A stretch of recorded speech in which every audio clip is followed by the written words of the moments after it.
बहुत बहुत स्वागत है दोस्तों आपका।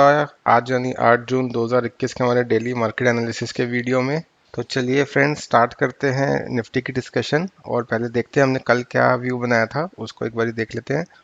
जो कल हमारा जो व्यू था आज के लिए निफ्टी के लिए, वो ये था कि 770 या 780 के ऊपर का जो लेवल है, इसी के ऊपर एक हम बुलिश बेट लेंगे। ये ट्रायंगल जो राइजिंग वेज जो बना रखा है उसके ऊपर, और या फिर जो ये राइजिंग वेज की जो लोअर सपोर्ट है अराउंड 730, उसके नीचे अगर ब्रेकडाउन आया तो ये एक डाउनवर्ड रैली हमारे को देखने को मिल सकती है 630 के लेवल तक।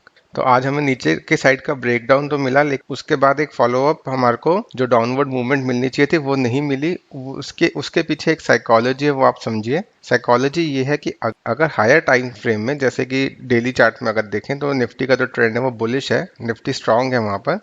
तो अगर उसके ऑपोजिट अगर छोटे टाइम फ्रेम में जो ट्रेंड है वो ऑपोजिट हो, यानी कि वीक हो, तो या तो उस वीक ट्रेंड में जो है जो करेक्शन आएगी उसके अंदर उसकी जो रिकवरी है वो बहुत फास्ट एंड फ्यूरियस होगी। और या फिर जो दूसरा सिनेरियो जो आज हमें देखने को मिला है कि उसके अंदर अगर कोई ब्रेकडाउन आया छोटे टाइम फ्रेम पे, तो उसके बाद एक साइडवेज एक्शन देखने को मिलेगा रादर देन कोई फॉलोअप सेलिंग।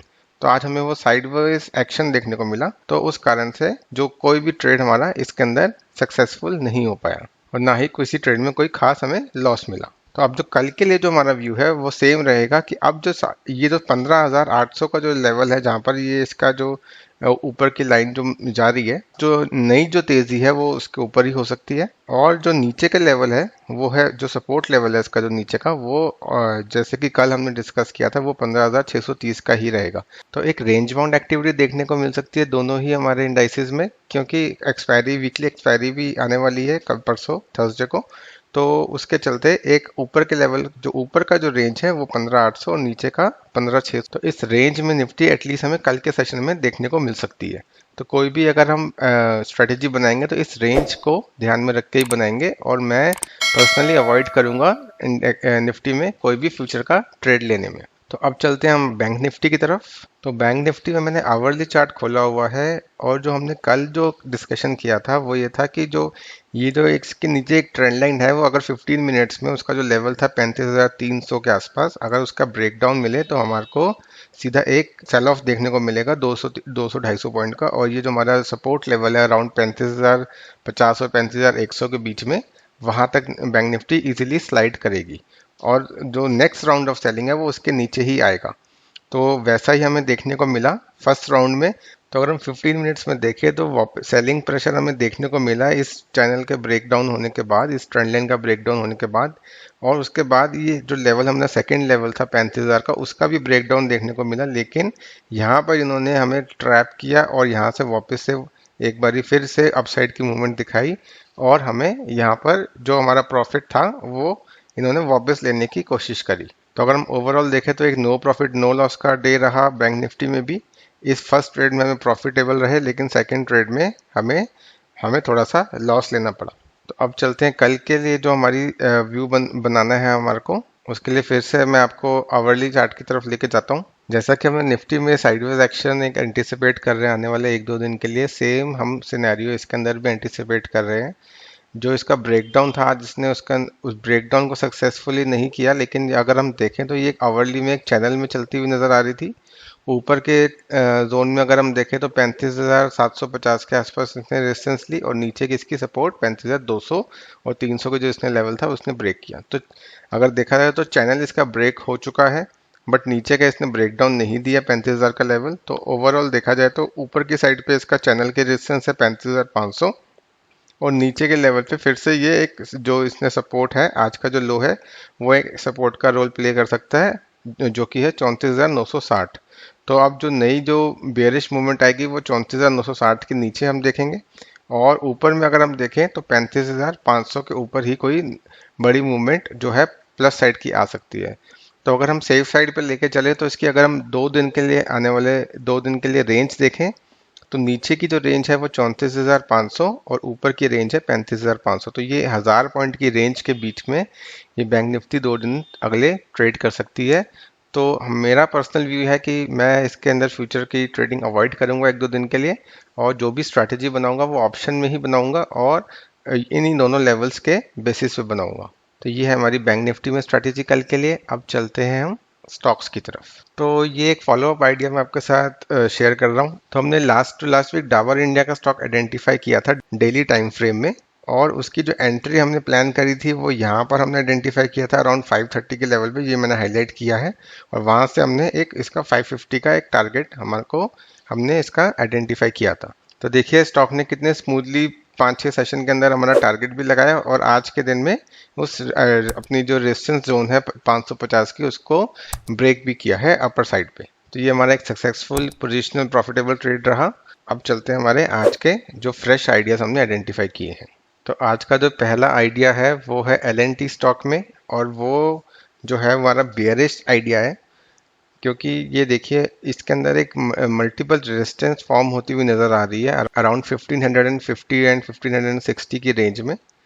तो स्टॉक ने आज वहीं से एक वापस से रेजिस्टेंस ली है। पहले भी इसने मार्च में यहीं से रेजिस्टेंस ली थी, और उसके बाद उससे पहले अगर फेब में देखें तो इस जोन में काफ़ी एक इसका एक फाइट हुआ था, और वापस से जो इसका रेजोल्यूशन हुआ था इस फाइट का वो डाउन साइड पे ही हुआ था, हमें उसके बाद एक करेक्शन ही देखने को मिली थी। तो मल्टीपल टाइम्स स्टॉक इसी रेंज से एक रेजिस्टेंस ले चुका है, तो आज भी वापस से इसी रेंज में स्टॉक आया है। और तो ये हमारा एक पोजिशनल आइडिया हो सकता है बियरिश साइड पे। और जो इसका जो लेवल है अभी जो 15,050 के आसपास ये ट्रेड कर रहा है, और कल के दिन पे और आने वाले कुछ दिनों में जो फर्स्ट इसका टारगेट हम देख रहे हैं वो देख रहे हैं यहाँ पर 1500 के आसपास, और सेकंड टारगेट जो है वो यहाँ पर 1440 के आसपास मिल सकता है हमें। और ऐसे बुलिश मार्केट में अगर ऐसा बेयरिश ट्रेड हमें मिले तो हमें ले लेना चाहिए, हमें कॉन्फिडेंटली उसमें ट्रेड करना चाहिए, क्योंकि अगर ये ट्रेड अगर फेल हुआ और इसके ऊपर अगर स्टॉक सस्टेन किया तो इसके अंदर एक नया ब्रेकआउट देखने को मिलेगा, मल्टी टाइम फ्रेम ब्रेकआउट देखने को मिलेगा इसके अंदर। तो वहां से जो रैली आएगी वो काफ़ी स्ट्रॉन्ग अपसाइड रैली आ सकती है, और उसके अंदर हम सारा अपना जो इस बेयरिश ट्रेड पोजीशन में जो लॉस है वो इजीली रिकवर कर सकते हैं। तो ये एक साइकोलॉजी होती है ऐसे कॉन्ट्रेरियन ट्रेड्स लेने में। तो चलिए अब इसी के साथ चलते हैं नेक्स्ट स्टॉक की तरफ। तो हमारा ये जो नेक्स्ट पोजिशनल आइडिया है वो है बीपीसीएल में। बीपीसीएल में आज के सेशन में हमें एक ब्रेकआउट देखने का मिला है, एक रेजिस्टेंस जो इसकी बारी बारी जहाँ से रेजिस्टेंस ले रहा था अराउंड 480 के लेवल से, उसके ऊपर इसने क्लोजिंग दी है। लेट आवर्स में इसके अंदर एक बाइंग हमें देखने को मिली सारे ही ओएमसी सेक्टर में, और उसके बदौलत इसके अंदर एक ब्रेकआउट सिनेरियो बनता हुआ नजर आया है। और अब देख लीजिए कितनी बार इसने यहाँ से रेजिस्टेंस ली। एक तो यहाँ पर रिसेंट रेजिस्टेंस है, और उससे पहले इसने मार्च में इसी लेवल से रेजिस्टेंस ली थी, और वापस से 23 जुलाई 2020 में भी इसने इसी लेवल पे एक रेजिस्टेंस लेके काफ़ी एक डीप करेक्शन हमें उसके बाद दिखाई थी। तो ये इसका काफ़ी क्रूशियल जो रेंज है जो इसने आज ब्रेकआउट दिया है डेली टाइम फ्रेम पे। तो इसके बेसिस पे इसके अंदर हमारा एक बुलिश व्यू हो सकता है आगे आने वाले कुछ दिनों के लिए। अब चलते हैं इसके जो टारगेट्स की तरफ। तो अगर टारगेट देखे जाएं तो इसके दो टारगेट हो सकते हैं। पहला जो इमीडिएट टारगेट है वो जो लास्ट इसका जो स्विंग था इससे पहले वो था 510 के आसपास का, तो वहाँ पर एक फर्स्ट टारगेट हम देख सकते हैं। और जो सेकंड टारगेट है जो इसका ऑल टाइम हाई है अराउंड 540 का, वहाँ पर हम इसका एक सेकंड टारगेट प्लान कर सकते हैं। तो ये इसके दो टारगेट्स हैं। और अगर आप इसका स्टॉप लॉस देखें तो आज का जो कैंडल का जो लो है अराउंड 476 का लो है, तो इस अगर 480 के नीचे वापस से कैंडल सस्टेन करती है डेली बेसिस पे, तो हम इसके अंदर हमारा व्यू जो है वो निगेट होता हुआ नजर आएगा, और हम इसके अंदर फिर एक एग्जिट स्ट्रेटेजी प्लान करेंगे। तो ये हमारा पोजिशनल व्यू है बुलिश साइड पे बीपीसीएल में। अब चलते हैं नेक्स्ट स्टॉक की तरफ। तो ये जो लास्ट स्टॉक जो आज का हमारा है वो है कोल्टे पाटिल, और ये एक रियल एस्टेट स्टॉक है, कैश सेगमेंट का स्टॉक है। इसके अंदर देखिए क्लियर एक रेंज ब्रेकआउट होते हुए नजर आ रहा है। 247 का इसका लेवल है रेजिस्टेंस लेवल, जिस पे इसने काफ़ी टाइम से रेजिस्टेंस ली है। ये 23 मार्च, उससे पहले 12 मार्च, उसके बाद फिर अप्रैल और मई में इसने इसी लेवल पे रेजिस्टेंस दिखाई है। आज के सेशन में देखिए कि इसने काफ़ी अच्छा एक ब्रेकआउट दिया है, और बाकी के भी रियल एस्टेट अगर स्टॉक्स हम देखेंगे तो वो भी काफ़ी अच्छा एक मोमेंटम में नज़र आ रहे हैं। तो उसी के बेसिस पे हमने इसको पिक किया है, और इसका जो आने वाले सेशन में आने वाले 3-4 दिनों में जो टारगेट है वो इजीली हमारे को 280 तक का जो इसका जो प्रीवियस हाई है वहाँ तक हमारे को देखने को मिल सकता है। तो फ्रेंड जो भी लेवल्स हैं इन स्टॉक्स के वो हम हमेशा की तरह अपने टेलीग्राम चैनल पर अपडेट कर देंगे, उसका लिंक हमारे डिस्क्रिप्शन बॉक्स में अवेलेबल है। तो इसी के साथ आज का वीडियो रैप अप करते हैं। उम्मीद करते हैं आपको वीडियो पसंद आया होगा। अगर आप फेसबुक पे देख रहे हैं तो हमारे पेज को प्लीज़ लाइक कीजिएगा, और आप अगर यूट्यूब पे देख रहे हैं तो प्लीज़ हमारे चैनल को सब्सक्राइब कीजिए और हमारे वीडियो को लाइक कीजिए और शेयर कीजिए अपने फ्रेंड्स एंड फैमिली के साथ। तो उम्मीद करते हैं आपका कल का दिन प्रॉफिटेबल रहे। Thank you and bye bye.